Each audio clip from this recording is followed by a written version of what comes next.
कुछ समय पहले जब हम लोगों को एक जगह से दूसरी जगह ऑफिस या घर शिफ्ट करना पड़ता था तो लोगों के मन में एक डर बन जाता था कि शिफ्टिंग के समय कोई कीमती सामान की टूट फूट ना हो जाए। लेकिन आज ये डर लोगों के मन में नहीं है। आखिर क्यों? क्योंकि आज एक भरोसेमंद नाम है Agarwal packers and movers limited.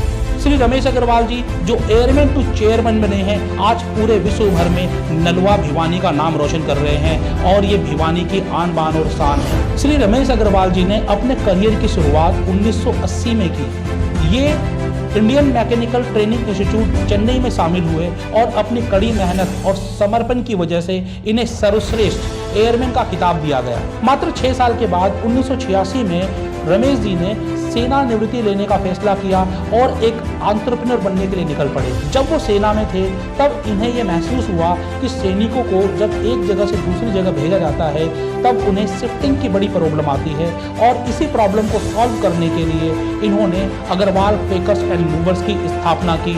अगर हम बात करें भारत की तो भारत में 1400 से ज़्यादा वाहन हैं, 140 से ज़्यादा शाखाएं हैं। पूरे विश्व भर में 182 देशों में इनकी उपस्थिति है। 2.5 मिलियन स्क्वायर फीट इनका कवर्ड वेयर हाउसिंग है और 15 million square feet open space है और साथ ही साथ 2000 करोड़ के मार्केट वर्थ के साथ Agarwal packers and movers limited Bharat का एक अग्रणी नाम है। एक उद्यमी होने के साथ साथ रमेश जी एक महान परोपकारी व्यक्ति भी हैं और इन्होंने ऐसे बहुत सारे काम किए हैं जो पूरे विश्व भर में सराहे गए हैं, जिसमें कि सबसे प्रमुखता एपीएम ड्राइवर निंद्रा दान केंद्र। निंद्रा दान जिसकी की वजह से ड्राइवर निंद्रा दान केंद्र में आसानी से पर्याप्त नींद ले लेते हैं और नींद की वजह से होने वाली सड़क दुर्घटना से अपने कीमती जीवन को बचा सकते हैं। इस उपलब्धि को न कि सिर्फ भारत में बल्कि पूरे विश्व भर में सराहा गया है। श्री रमेश अग्रवाल जी सेवा भारती दिल्ली के अध्यक्ष भी हैं और साथ ही साथ आज एक प्रेरणा स्रोत हैं। आज रमेश अग्रवाल जी एक बहुत प्रसिद्ध कहावत के प्रबल अनुयायी हैं। एक मजबूत और सकारात्मक दृष्टिकोण किसी भी चीज की तुलना में अधिक चमत्कार पैदा करता है, क्योंकि जीवन 10% है कि आप इसे कैसे बनाते हैं और 90% है कि आप इसे कैसे लेते हैं। अपने महान कार्यों के लिए रमेश अग्रवाल जी को बहुत सारे अवार्ड्स और रिकॉग्निशन मिले हैं और बहुत सारे विश्वविद्यालय और इंस्टीट्यूशंस में ये लोगों को मार्गदर्शन और प्रेरणा देने का काम करते हैं, जैसे कि IIM, Shri Ram college, Gitanjali, SPJIMR, Jindal global university और ऐसे बहुत सारे अलग अलग विश्वविद्यालय और इंस्टीट्यूशंस में ये नई प्रतिभाओं को प्रेरित करते हैं। तो आइए हम और आप मिलकर स्वागत करते हैं भिवानी परिवार के मंच पर श्री रमेश अग्रवाल जी का। जय भिवानी, जय हरियाणा, जय हिंद।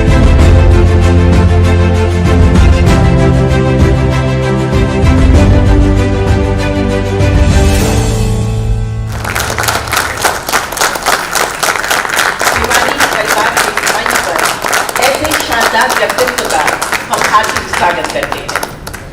सर्वप्रथम मैं अनुरोध करती हूँ राजेश जी से कि वो बुके के द्वारा और शालियार्पुर के द्वारा इनका अभिनंदन करें।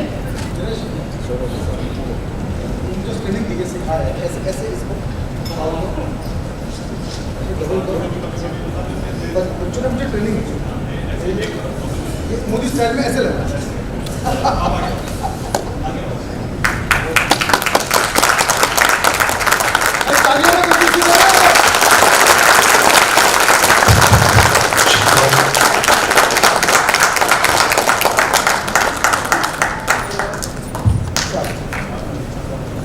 भिवानी परिवार के इस गौरवशाली मंच पर आपका मैं हार्दिक अभिनंदन करती हूँ।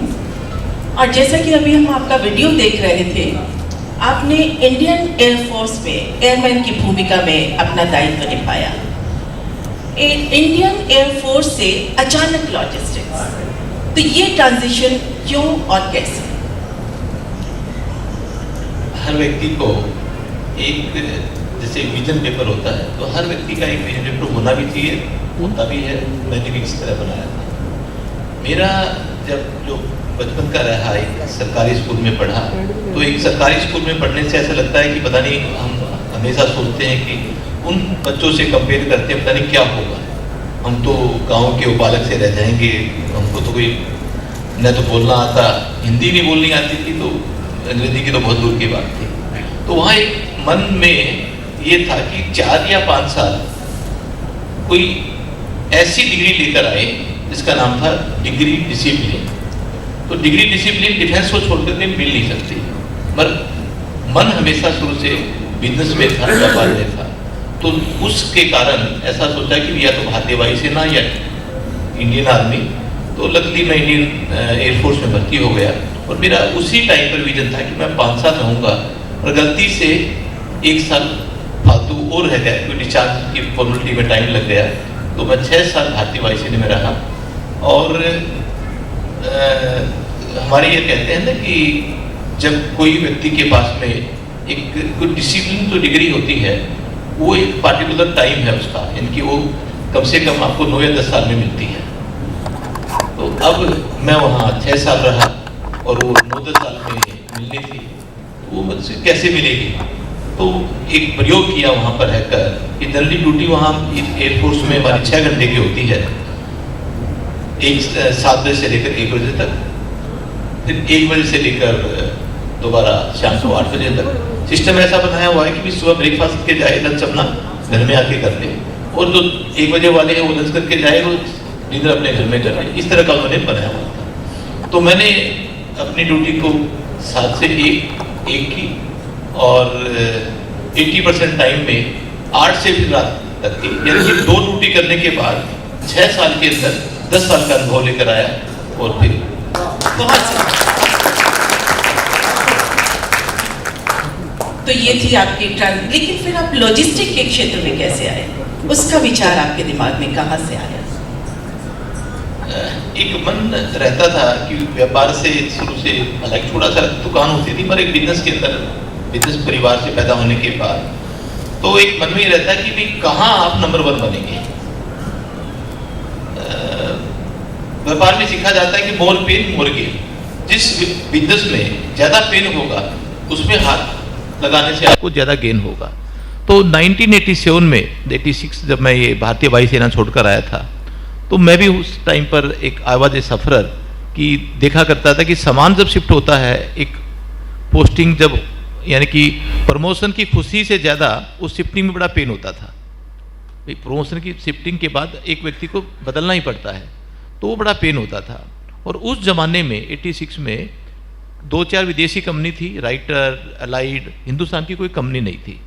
और उनकी इतनी मोनोपोली थी कि आप कहोगे कि भी मेरे को सोमवार को मिलना है आपसे, तो वो कहते थे कि नहीं आज मैं वहाँ पर हूँ, संडे का तो मतलब ही नहीं होता, और इतने बजे आऊँगा, इतने बजे आएंगे। तो बड़ी मोनोपोली होती थी, विदेशियों के हाथ में ये बिजनेस था। तो फिर ये ध्यान में आया कि यहाँ पर बड़ा पेनफुल है और यहाँ पर काम करना आसान होगा। तो बिल्कुल एक कह सकते हैं ना कि जब एयरपोर्ट छोड़कर आया था उस टाइम पर कोई प्लान नहीं था। एयरपोर्ट छोड़ने के बाद इत्फाक वो ये बना, और यदि मैं सब बैठे हैं तो परिवार में शेयर करूंगा कि वो हुआ भी कैसे। जब भारतीय वायुसेना छोड़कर आया था तो मैं वहाँ पर, जब कहते हैं फेयरवेल पार्टी होती थी, तो वहाँ पर कुछ लोगों को मैं रोते हुए छोड़कर आया था कि इनकी उनके बड़ा पेन था कि ये रमेश जा रहा है। मैं 24 साल की आयु थी मेरी, और वो छोटी मोटी राशि जो मेरी वहाँ पर ज़िंदगी भर में मैंने सेविंग की थी, इट वाज 44,000 रुपीज़ अप्रोक्सीमेटली, वो वार विडोज फंड में देकर एक बेल्ट, एक सूटकेस, 1 रुपया, 1 टिकट, 1 जूते की जोड़ी, 1 वर्दी, ये लेकर वहाँ से मैं निकला था। बहुत बढ़िया, बहुत बढ़िया। तो वहाँ के जितने लोग थे उनकी आंखों में कहीं ना कहीं आंसू थे, मेरे प्रति स्नेह था, प्यार था। जब मैं वहाँ पर छोड़कर वापस आ गया हैदराबाद में, तो मेरा एक डिप्टी कमांडर सुभाष गुप्ता जी, वो भी हैदराबाद ट्रांसफ़र होकर आ गए। वो ड्यूटी में थे, मैं छोड़कर आ गया था। तो उनकी पत्नी ने कहा कि भाई मेरे को तो, वो लड़का था ना हरियाणा वाला, वो जब जा रहा था तो बड़ा उसने कह रहा था कि मैं हैदराबाद शिफ्ट हूँगा, पिताजी हैदराबाद रहते हैं, तो वो हैदराबाद में है, तो एक बार उनसे कोई मिलने का बनाओ न है। वो पता नहीं किस तरह से ढूंढ कर हम मिले। मिलने के बाद एयरफोर्स स्टेशन में मेरा जाना हो गया, 120 का 40-42 किलोमीटर है। और उन्होंने पूछा कि क्या कर रहे हो, मेरे मुंह से निकला अभी तो जी झक मार रहा हूँ और कुछ काम करूँगा, अच्छा करूँगा। तो बोला अभी झक क्यों मार रहे हो, आपके पास तो बहुत कुछ हुनर है, सब कुछ है। मैं कुछ सूझ नहीं रहा कि नया काम करूँगा। तो वहीं बैठे बैठे उसने कहा कि यहाँ पर तो 200 ऑफिसर है मेरे यहाँ कैंप में, और एवरी वीक एक अफसर ट्रांसफ़र होके जाता है, why don't you start your packing moving. मैंने कहा कि ये तो मेरे को काम आता नहीं। छोटा भाई मेडिकल पढ़ रहा था, तो मैंने उससे सलाह मांगी। उसने कहा कि भाई ये काम मिलता है तो ये किताब कल मैं बेच के आ जाता हूँ, मैं तुम्हारे साथ काम करता हूँ। उसने मेडिकली डिसकंटिन्यू की, मेरे साथ पैकिंग में हाथ बटाया और वहीं बैठे बैठे एयरफोर्स स्टेशन डुंडिगल हैदराबाद में अग्रवाल पैकेमोर की स्थापना हो गई। बहुत बढ़िया, बहुत सुंदर। तो अग्रवाल साहब, जैसे मैं कभी भी किसी लेबर क्लास से कभी बात करती हूँ और उससे कहती हूँ आप पेस्ट करते हो, तो वो हमेशा कहेंगे हाँ जी कोलगेट करता हूँ मैं। यानी पेस्ट और कोलगेट ये दोनों पर्यायवाची बन गए हैं। इसी तरह कोई भी हाउस शिफ्टिंग होती है तो अग्रवाल पैकर्स एंड मूवर्स उसका पर्यायवाची बन चुका है। यानी किसी को भी अगर घर शिफ्ट करना है तो सबसे पहला नाम आता है अग्रवाल पैकर्स एंड मूवर्स। तो ये upper class, middle class, lower middle class, हर घर में जो आपने अपनी पहुंच बनाई है, ये पहुंच आपने कैसे बनाई, कितनी मेहनत आपने इसके लिए की? मेरे सामने सब लोग बैठे हैं। कोई भी बिजनेसमैन को यदि अपनी ऊंची पहुंच बनानी होती है तो इतना आसान, मतलब एक व्यापारी के लिए ही है कि ही कैन बी नंबर 1। उसको करना कुछ नहीं, उसको केवल जो अपने जो भगवान है उसकी हर डेली उससे बात करना है, उसकी समस्या पूछनी है और उसको रिजोल्व करना है।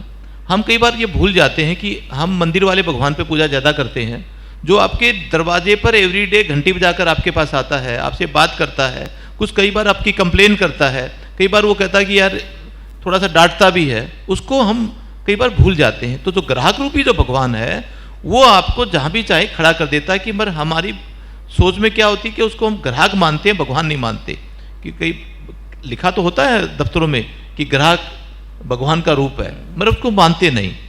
तो अग्रवाल पैकरमोर ने राइट फ्रॉम बिगिनिंग उसको एक भगवान माना और उसकी छोटी छोटी चीज़ें ऐसी होती है, आप विश्वास नहीं करोगे, उसको हमने मतलब मजाक में ना लेकर उसको हमने एग्जीक्यूट किया। एक थोड़ा सा मैं यहाँ पर उदाहरण दूंगा। एक व्यक्ति बेंगलोर से दिल्ली शिफ्ट करने के लिए आया, वेलिंगटन से। बेंगलोर के पास एक जगह है ऊटी वेलिंगटन, जहाँ आर्मी की बहुत बड़ी ट्रेनिंग होती है। सीओ बनने से पहले आर्मी के ऑफिसर्स वहीं ट्रेनिंग करके आते हैं।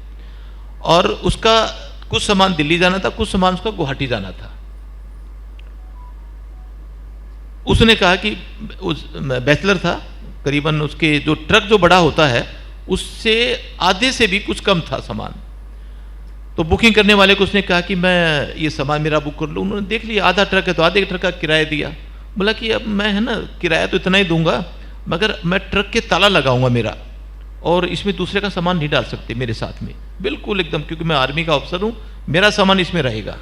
तो हमारे आदमी ने कार्बन निकाल के कहा ठीक है जी फुल ट्रक का किराया लगा देता हूँ। बोला कि क्यों लगाऊँ फुल ट्रक का किराया, आधा ट्रक का सामान है। बोला जी आपने ताला लगाना है और एक पूरा ट्रक आपने लेना है तो मैं पूरे ट्रक का किराया लूँगा आपसे। बोला नहीं। उसने दूसरी कंडीशन रखी कि मेरा जो सामान जो गुवाहाटी में जाएगा, मैं छुट्टी काट कर हरियाणा से, या राजस्थान का बॉर्डर था झुंझुनू के पास का, चिड़ावा के पास का वो व्यक्ति, तो उसने कहा कि मैं 1 महीना छुट्टी काट कर गुवाहाटी जाऊंगा और जब तक ये ट्रक, ये जो मेरा ताला है मैं ही जाकर खोलूंगा, आपको वहीं रोकना है। तो बोला ठीक है साहब, हमारा बाजार में तो हम 3000 रुपये पर डे के लेते हैं, आपसे 500 रुपये कम करके 2500 ले लेंगे। बोला भाई सुडाई क्यों, मैं क्यों दूं? तो अब वो व्यक्ति थोड़ा सा परेशान था कि क्यों दूं, न तो मैं आपका फुल ट्रक का किराया दूंगा, न मैं आपको हाल्टिंग दूंगा। तो लास्ट में उस व्यक्ति ने फोन करके मेरे से पूछा कि सर ये मांग रहे हैं। तो मैंने कहा कि जरा मेरे को फोन दो। बोला सर ये कॉस्ट है, खर्चा है। तो उसने भी एक लाइन कही कि जी आपकी जो ऐड आती है उसमें एक वर्ड आता है टेंशन फ्री शिफ्टिंग। बोला हाँ जी आता है ना, तो इसको हटा दो आप, फिर मेरे से पूरा किराया ले लो, क्योंकि मेरे को टेंशन हो रहा है और आप कहते हो टेंशन फ्री शिफ्टिंग, तो ये वाक्य है ना इसमें से आप निकाल दो और I will pay full amount. उतनी ही बात सुनी और हम लोगों ने काम करना शुरू किया। पूना में हमारी एक बैठक हुई, उसमें कहा कि ये उस व्यक्ति ने, वो ग्राहक नहीं है, वो भगवान ने कुछ देने आया है, अब हम किस तरह से इसको लें। और एक नई चीज़ बनी, आपने यहाँ फोटो में कंटेनर देखे होंगे छोटे छोटे बड़े बड़े, तो हमने क्या किया कि आधे ट्रक, आधा सामान है घर का, आधे ट्रक का तो आधे ट्रक के साइज का कंटेनर, 1/3 है तो 1/3, 1/4 है तो 1/4 यानी कि 1 बेडरूम, 2 बेडरूम, 3 बेडरूम, 4 बेडरूम, कोठी बंगला, हर साइज के कंटेनर बना दिए। जितना आपके पास सामान है उतने का इंगेज करो, आपका ताला, आपकी चाबी, आप ही लगाओ, आप ही खोलो, और हर किसी को एक्सक्लूसिव दे दिया। बहुत बढ़िया। और ये कंटेनर वो कहता है कि मैं 1 महीना गुवाहाटी में उतार कर हम उसका रख देते हैं। कहते भाई साहब 6 घंटे पहले फ़ोन कर देना, आपके घर में कंटेनर आ जाएगा। 30 रुपये पर डे के, कहाँ बात कर रहे थे, 3,000 रुपये की, 30 रुपये पर डे का हमारा ग्राउंड रेंट है। दो तो देना, नहीं दे तो वो मत देना, 900 रुपये महीने का बनेगा, ये भी आपके लिए कम्प्लीमेंट्री। तो उस व्यक्ति ने ऐसा एक मतलब हमारे लिए वो संदेश छोड़ दिया, एक ऐसी चीज़ देकर गए, तो अब वो जन्म हो गया हमारा। इसका नाम रखा हमने ट्रकिंग क्यूब। और बेस्ट पार्ट ये है कि इसका कंपटीटर इंडिया में यानी कि एशिया में भी आज तक कोई नहीं है, वो चीज़ देकर चला गया। हम कितना ही कमाओ कितना, दैट इज द कस्टमर। आपने कहा ना कस्टमर, तो कस्टमर आपको कहाँ से कहाँ बिठाता है, वो कस्टमर बिठाता है। पर हम उस कस्टमर को गेट से कहते हैं कुछ नहीं, इसको 1,000-2,000 रुपये दे के बाहर निकाल दो। ये बड़ा सुबह सुबह मुहूर्त के टाइम, बुढ़ने के टाइम पर आ गया, यानी कि हम उसको एक्सेप्ट नहीं किया, तो अपना ही खोते हैं हम। तो कस्टमर की पूजा आपको अपना ब्रांड बनवा देती है। बिल्कुल, यानी आपने कस्टमर को सही मायने में भगवान का दर्जा दिया और इस मुकाम को हासिल किया। एक अग्रवाल साहब, हमारे घर में बड़े बूढ़े अक्सर कहते हैं कि अकल जो है वो बादाम खाने से नहीं आती, ठोकर खाने से आती है। तो आपकी ज़िंदगी की कोई ऐसी ठोकर जिसने आपको बहुत बड़ा सबक सिखा दिया हो? मेरा हमेशा ही फार्मूला है कि गलतियाँ जो है जब कोई नहीं करता तो कभी सीखता भी नहीं। मिस्टेक्स आर, जब गलतियाँ है वो आपकी ताकत बनती है, सब्जेक्ट टू कि आप उसको दोबारा रिपीट ना करने दें। गलती आपकी ताकत बनती है जब आपको उसको रिपीट ना करने दें। छोटी छोटी गलतियाँ होती है ज़िंदगी के अंदर। और मैं 2009 में जो हमारा परिवार का थोड़ा सा बंटवारा हो रहा था, और एक बहुत बड़ी कॉल थी जिंदगी की। जिन आदमी ने सब कुछ खड़ा करता है और कोई उसको ये कहता है कि भाई आप ये लेके हट जाओ और आप ये लेके हट जाओ। तो कहता कि यार सब कुछ मतलब ऐसा होता है ना, आपके पाँव से ज़मीन निकली जा रही थी, डिसीजन लेने का टाइम कम था। इमीडिएटली ये देखा कि एक कहावत सुनी हुई थी, एक 2 बेटे थे एक पिताजी के, दोनों का बंटवारा हो रहा था। तो पिताजी ने छोटे से पूछा, जो उसका प्रिय बेटा था, भाई बेटा आपको क्या चाहिए? बोला जी मेरे को ये दुकान मिल जाए तो बहुत अच्छा है, ये सब कुछ मिल जाए तो बहुत अच्छा है। तो उस दूसरे से पूछा जिसने खड़ा किया था, बोला ठीक है बाबूजी इनको दुकान दे दो। तो फिर आपको, वो मेरे को ये काले वाला फ़ोन का डब्बा है ना, मेरे को डब्बा दे दो, मैं इसमें काम चला लूँगा, तार खींच के कहीं बाहर लगा लूँगा। तो वो बड़ा खुश हुआ कि बोला जी ये तो डब्बे में मान गया और ये पूरी दुकान में मान गया। तो वो डब्बा उसको कई गुना बढ़ा दिया कि व्यापार तो डब्बे में था और वो दुकान वाला जो था वो धीरे धीरे करके वो मकान में ही रह गया। कि मेरा बहुत बड़ा डिसीजन था कि अग्रवाल पैकरमूर लिमिटेड का ब्रांड मेरे को मिल जाए, बाकी सारी प्रॉपर्टी उनको मिल जाए। वो प्रॉपर्टी रह गई, आज मेरा 100 गुना। बहुत सुंदर, बहुत हार्ड डिसीजन था। घर वाले भी बार बार बोल रहे थे ये 200 करोड़ की प्रॉपर्टी, 500 करोड़ की प्रॉपर्टी छोड़कर आ गया तो 1 सेकंड के अंदर। बोला जी हाँ छोड़कर आ गया। मगर उस दिन मैं कहीं 0 में खड़ा था, वो कहीं 500 करोड़ में खड़े थे। आज मैं कहीं 2,500-3 हज़ार करोड़ में खड़ा हूँ, वो 500 के 500 रह गए। कहने का मतलब है एक कॉल आप कैसे लेनी है वो आपका विवेक काम करता है। सही वक्त पर सही निर्णय। तो अब आप हमारी युवा पीढ़ी जो हमारे सामने उपस्थित है, उनको 3 ऐसे गुण बताइए जो किसी भी सफल एंटरप्रेन्योर के लिए बहुत ज़रूरी है। सबसे पहले तो जब हम कोई भी व्यापार करते हैं, that life 10% how you make it और 90% हाउ यू टेक इट। आज मान के चलो यहाँ से जो आप जितने भी है, कोई 50 करोड़ का मालिक है, कोई 100 करोड़ का मालिक है, कोई 10 करोड़ का मालिक है, कोई 1000 करोड़ का मालिक है, सभी अपने आप में बैठे हुए हैं। थिंक दैट ये आपका केवल 10% है। आज के इस सेमिनार के जाने के बाद 90% आपको और करना है। टारगेट 10 से 90% और बढ़ाना है। टाइम आप 5 साल कर लो, 6 साल कर लो, 10 साल कर लो, और नहीं तो हरियाणा के सब लोग हैं 14 साल में तो कुर्डी की भी बाव उड़ती है, उस दिन तो होगा ही आपका। केवल जब बाबा व्यास जी ने कहा कि संकल्प चाहिए, बड़ा संकल्प, छोटा नहीं, बड़ा संकल्प। हनुमान, हनु इनके बड़ा, मान मीन्स संकल्प। हनुमान ने छोटा संकल्प लिया है नहीं, बोला जी बूटी लाओ पाट उठा लाया, बोला जी वो लंका में फ्रूट तोड़ो सारे पेड़ उठा दिए, तो बत्ती जलाओ तो आग लगा दी। तो बड़ा संकल्प लो। तो आप आज जो है हमारे पास उसको हम अज्यूम करें कि हमारे पास 10% ही है और 90% we have to make it, that is we have to take it 90% and make it 10%। तो ये एक मेरी जो हमेशा मैं रहता है कि ये जब तक बड़ा संकल्प नहीं लेते तो हम उसको कर नहीं पाते। दूसरा, कई बार हम कोई काम शुरू करते हैं तो दो चीज अपने से पूछो तो आपके ध्यान में आएगी। एक कि जो हम कुछ भी काम करने जा रहे हैं, इस काम के अंदर प्रारंभिक प्रॉब्लम है क्या, इनिशियल प्रॉब्लम है क्या, कर डालो, आपका काम छोटी मोटी तकलीफ के साथ आगे बढ़ जाएगा।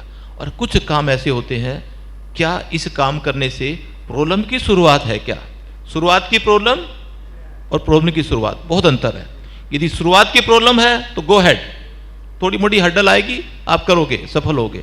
और प्रॉब्लम की शुरुआत होती है तो उसकी आप एग्जिट हो जाओ, हाथ जोड़ लो। लोग क्या कहेंगे भूल जाओ, क्योंकि आप मकान है आपका 1 करोड़ रुपए का, आपके जेब में 10 लाख रुपए हैं। किसी ने कहा पड़ोसी ने मकान ले लिया, आप भी लेते हैं, कितने रुपए, 10 लाख, लोन ले लेंगे, पीएफ से निकाल लेंगे, राजेश जी से लोन ले लेंगे, पड़ोसी कर लेंगे, कोशिश करके वो 1 करोड़ का मकान लेने जा रहे हैं।